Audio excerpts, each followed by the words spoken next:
Ke bawah Duli Yang Maha Mulia Paduka Seri Baginda Sultan Haji Hassan Al-Bolkiah Muizzaddin Wad Daulah Ibni Almarhum Sultan Haji Omar Ali Saifuddin Sa'adul Khairuddin, Sultan dan Yang di-Pertuan Negara Brunei Darussalam, petang tadi berangkat ke kubah makam diraja bagi majlis tahlil untuk ayahanda, bonda dan anak anda ke bawah Duli Yang Maha Mulia Almarhum Sultan Haji Omar Ali Saifuddin Sa'adul Khairuddin, Almarhumah Duli Raja Isteri Pengiran Anak Damit dan Almarhum Duli Yang Teramat Mulia Paduka Seri Pengiran Muda Haji Abdul Azim. Keberangkatan ke bawah Duli Yang Maha Mulia dijunjung oleh Yang Amat Mulia Pengiran Indra Setia Diraja Sahibul Karib, Pengiran Anak Haji Idris bin Pengiran Maharaja Lela Pengiran Muda Abdul Kahar, Yang di-Pertua Adat Istiadat Negara dan Yang Berhormat Pihin Udana Khatib Datuk Paduka Seri Setia Ustaz Haji Awang Badarudin bin Pengarah Datuk Paduka Haji Awang Osman, Menteri Hal Ehwal Ugama.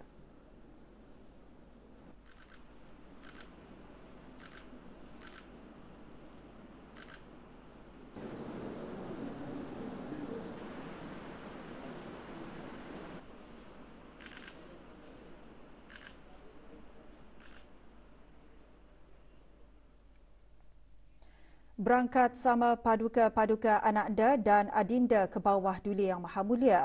Duli Yang Teramat Mulia Paduka Seri Pengiran Muda Mahkota, Pengiran Muda Haji Al-Muhtadi Billah, Menteri Kanan di Jabatan Perdana Menteri. Duli Yang Teramat Mulia Paduka Seri Pengiran Muda Abdul Malik, Duli Yang Teramat Mulia Paduka Seri Pengiran Muda Abdul Matin, Duli Yang Teramat Mulia Paduka Seri Pengiran Muda Abdul Wakil, Duli Yang Teramat Mulia Paduka Seri Pengiran Perdana Wazir Sahibul Himah wal Waqar Pengiran Muda Muhammad Bolkiah, Duli Yang Teramat Mulia Paduka Seri Pengiran Bendahara Seri Maharaja Permaiswara Pengiran Muda Haji Sufri Bolkiah dan Duli Yang Teramat Mulia Paduka Seri Pengiran Digadong Sahibul Mal Pengiran Muda Haji Jeffrey Bolkiah.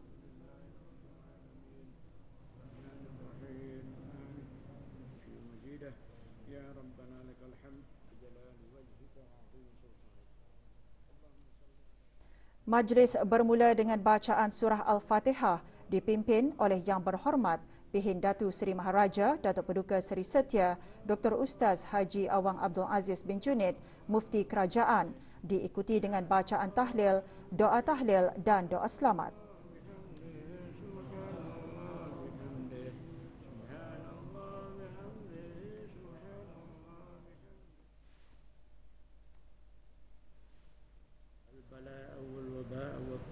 والطاعون وسائر الأمراض وخصوصا وباء قرن فيروس وقنا شر الردى بلطفك يا لطيف يا خبير إنك على كل شيء قدير ربنا آتنا في الدنيا حسنة وفي الآخرة حسنة وقنا عذاب النار بفضل سبحان ربك رب العزة عما يصفون وسلام على المرسلين والحمد لله رب العالمين تقبل الله منا ومنكم.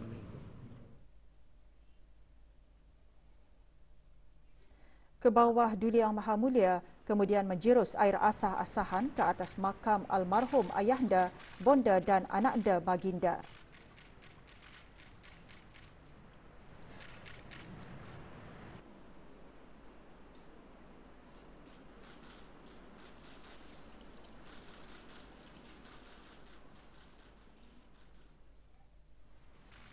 Juga menjerus air asah-asahan Duli Yang Teramat Mulia Paduka Seri Pengiran Muda Mahkota.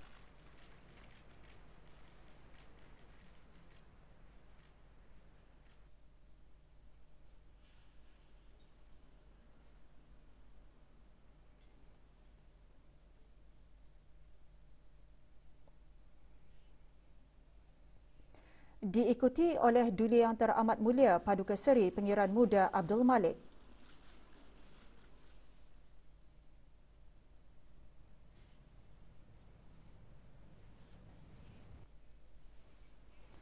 Duli Yang Teramat Mulia Paduka Seri Pengiran Muda Abdul Matin.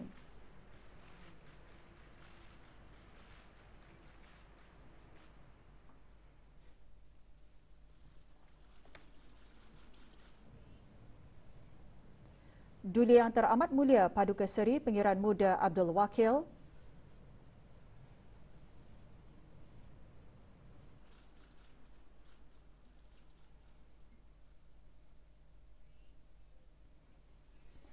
Duli Yang Teramat Mulia Paduka Seri Pengiran Perdana Wazir Sahibul Himmah wal Waqar, Pengiran Muda Muhammad Bolkiah.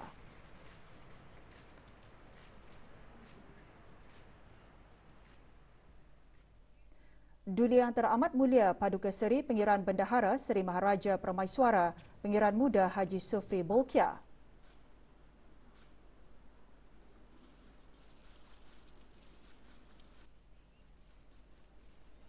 Dan Duli Yang Teramat Mulia Paduka Seri Pengiran di Gadong Sahibul Mal, Pengiran Muda Haji Jeffrey Bolkiah.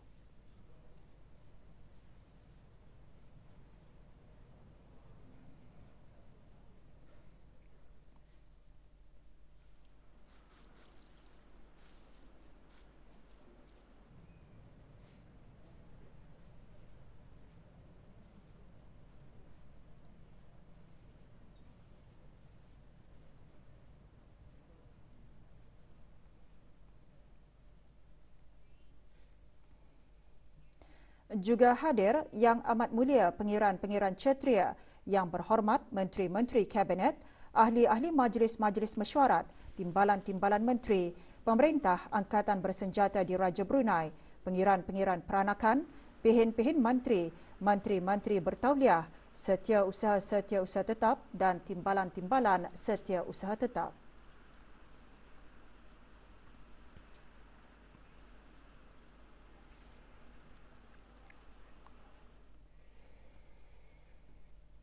Kerajaan ke bawah Duli Yang Maha Mulia Paduka Seri Baginda Sultan dan Yang di-Pertuan Negara Brunei Darussalam melalui Kementerian Kesihatan secara berterusan mengkaji penilaian risiko daripada seluruh negara kawasan rantau yang terjejas akibat pandemik COVID-19. Sehubungan ini, negara Brunei Darussalam akan menangguhkan buat sementara waktu perjanjian laluan hijau timbal balik Reciprocal Greenland Arrangement antara negara Brunei Darussalam dan Republik Singapura yang berkuat kuasa mulai hari Khamis 20 Mei 2021 pada pukul 7 malam sehingga satu tarikh yang akan dimaklumkan kemudian. Sementara itu, bagi mereka yang telah diberikan kebenaran awal untuk memasuki negara Brunei Darussalam di bawah perjanjian ini boleh meneruskan perjalanannya sehingga pukul 7 malam pada hari Khamis 20 Mei 2021. Manakala bagi mereka yang tiba daripada Singapura selepas tempoh ini adalah dikehendaki untuk menjalani pengasingan diri di hotel penginapan masing-masing dengan mengikut jangka waktu ditetapkan yang berdasarkan kepada penilaian risiko Kementerian Kesihatan. Sehubungan ini juga orang ramai adalah dinasihatkan untuk melayari laman sesawang Jabatan Perdana Menteri di alamat www.pmo.gov.bn, Travel Portal bagi garis panduan perjalanan yang terkini.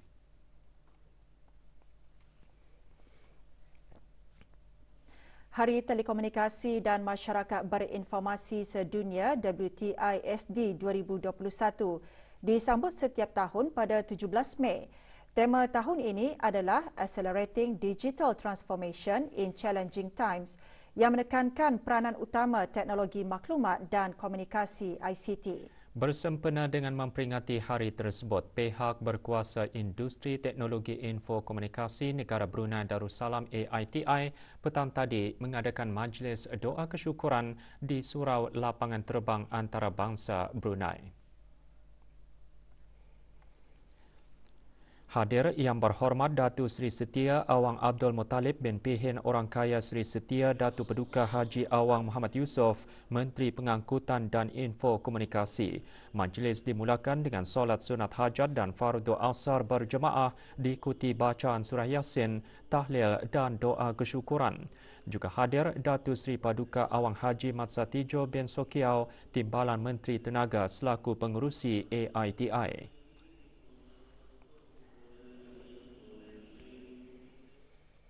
Seorang lagi pelajar negara Brunei Darussalam di Republik Arab Mesir didapati positif COVID-19. Perkhidmatan ambulans masyarakat akan beroperasi sepenuhnya bulan depan. Perinciannya menyusul selepas ini.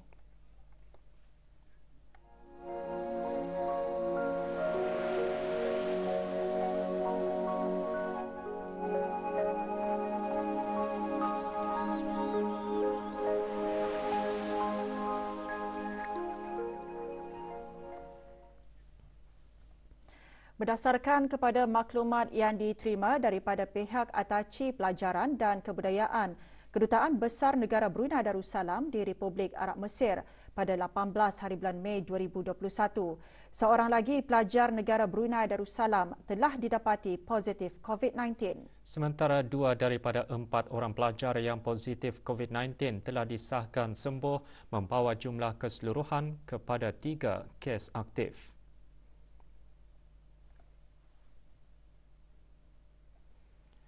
Dalam pada itu, keseluruhan 28 pelajar yang berada di Kahirah, Republik Arab Mesir telah menjalani ujian swab.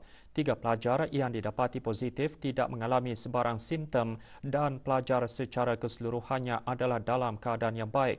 Pada masa yang sama, para pelajar yang berada di Kahirah dan yang berada di Republik Arab Mesir pada amnya terus disarankan untuk sentiasa mematuhi Standard Operating Procedure SOP yang ditetapkan dari semasa ke semasa bagi mengelakkan jangkitan pandemik COVID-19. Mereka juga dinasihatkan untuk sentiasa memaklumkan kondisi kesihatan masing-masing setiap hari kepada pihak pengurusan pelajar di Republik Arab Mesir. Para ibu bapa, penjaga dan keluarga pelajar adalah dinasihatkan untuk tidak merasa cemas dengan situasi ini. Kementerian Hal Ehwal Ugama akan terus bekerjasama dengan Kementerian Kesihatan, Kementerian Hal Ehwal Luar Negeri dan pihak-pihak berkenaan dalam memantau situasi pandemik COVID-19 di Republik Arab Mesir dan seterusnya mendapatkan nasihat yang bersesuaian dengan keadaan semasa. Sebarang pertanyaan lanjut mengenai perkara ini boleh dirujuk ke bahagian sumber tenaga manusia dan biasiswa di tingkat 14, Blok 2J, Jabatan Pengajian Islam atau melalui telefon 223-1064 atau email biasiswa@jpi.edu.bn. 10 kes aktif COVID-19 masih mendapatkan rawatan. Kementerian Kesihatan dalam siaran akhbarnya mengenai perkembangan terkini situasi jangkitan COVID-19 di negara Brunei Darussalam memaklumkan tiada kes jangkitan baharu dicatatkan hari ini. Sementara itu, jumlah keseluruhan kes 235 dengan kes sembuh 222.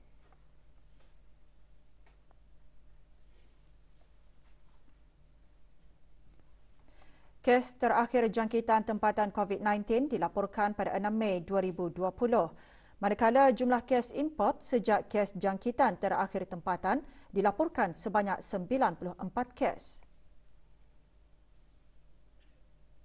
495 orang sedang menjalani pengasingan diri mandatori, 18,298 orang menamatkan pengasingan diri mandatori sejak Mac 2020. Manakala 102 ujian virus SARS-CoV-2 telah dilaksanakan, menjadikan jumlah keseluruhan ujian makmal yang dijalankan sejak Januari 2020 kepada 123,745 ujian. Maklumat lanjut dan perkembangan terkini, layari laman sesawang Kementerian Kesihatan dan talian Kesihatan 148.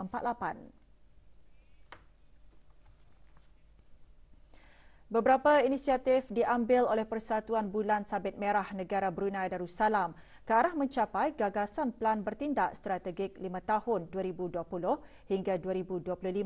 Antaranya perkhidmatan ambulans masyarakat atau Non-Medical Community Ambulance Services yang mula beroperasi sepenuhnya bulan depan. Bagi pelan jangka panjang, persatuan tersebut sedang giat berusaha bersama rakan korporat untuk menyediakan perkhidmatan bantuan ambulans komprehensif kepada Kementerian Kesihatan pada tahun 2022.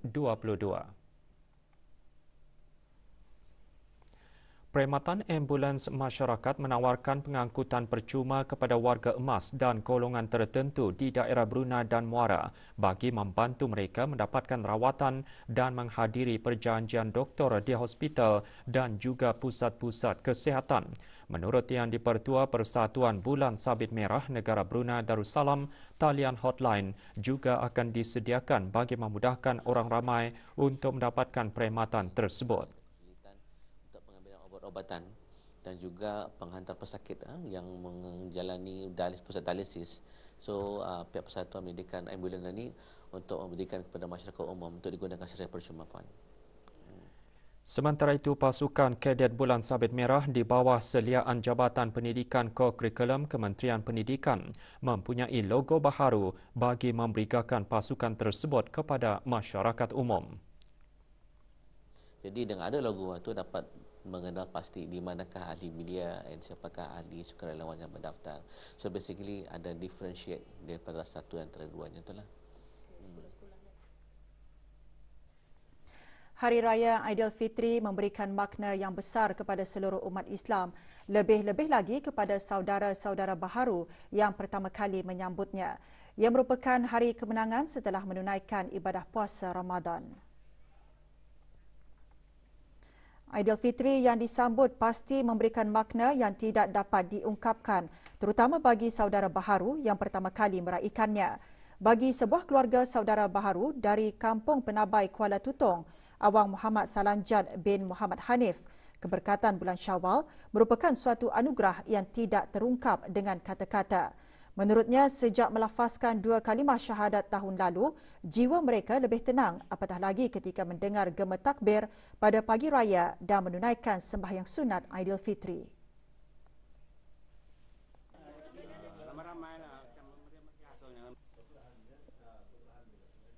Kalau dulunya saya dan keluarga cuma menumpang berhari raya dengan keluarga yang lain.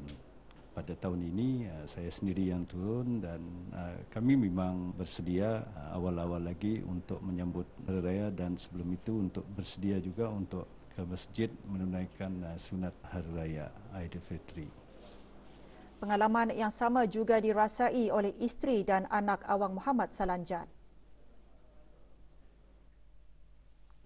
Rasa gembira tu macam satu nikmat yang tidak pernah dirasalah sebelum ini, walaupun biasanya cuma berziarah ke rumah-rumah orang. Untuk tahun ini kami menjadi tuan rumah menerima kedatangan tetamu kami.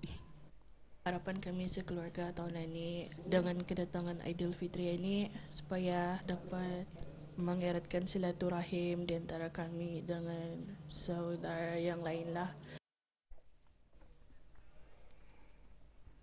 Para peminat dan penggemar kucing kini boleh berkunjung ke sebuah kafe kucing yang terletak di Kampung Tagap Jerudong. Neko Paradise yang dimiliki oleh sebuah keluarga kini menjadi tarikan orang ramai yang tidak berkesempatan untuk memelihara kucing sebagai peliharaan sejak ianya dibuka pada Mac lalu.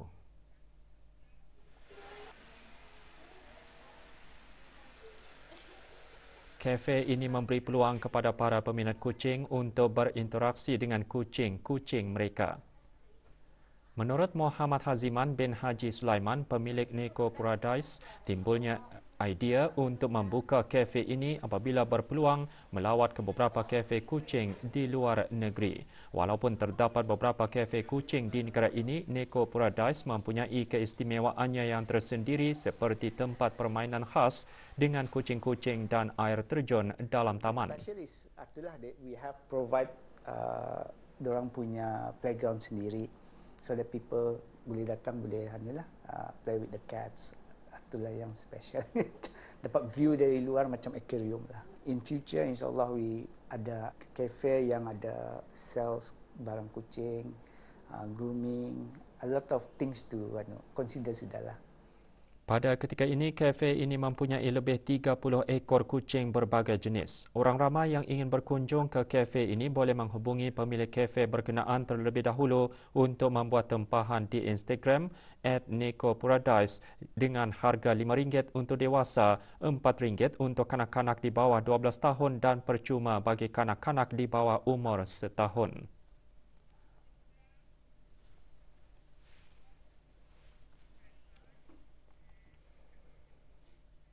Pusat Pendermaan Darah pada masa ini sedang mengalami stok bekalan darah yang rendah dan memerlukan semua jenis darah dengan segera bagi kegunaan pemindahan darah pesakit-pesakit di semua hospital kerajaan. Bantuan orang ramai dalam sama-sama meningkatkan stok bekalan darah di Pusat Pendermaan Darah adalah sangat diharapkan dan dihargai. Orang ramai yang berhasrat menderma darah bolehlah mengunjungi pusat pendermaan darah di Hospital Raja Isteri Pengiran Anak Saleha atau tabung darah berdekatan.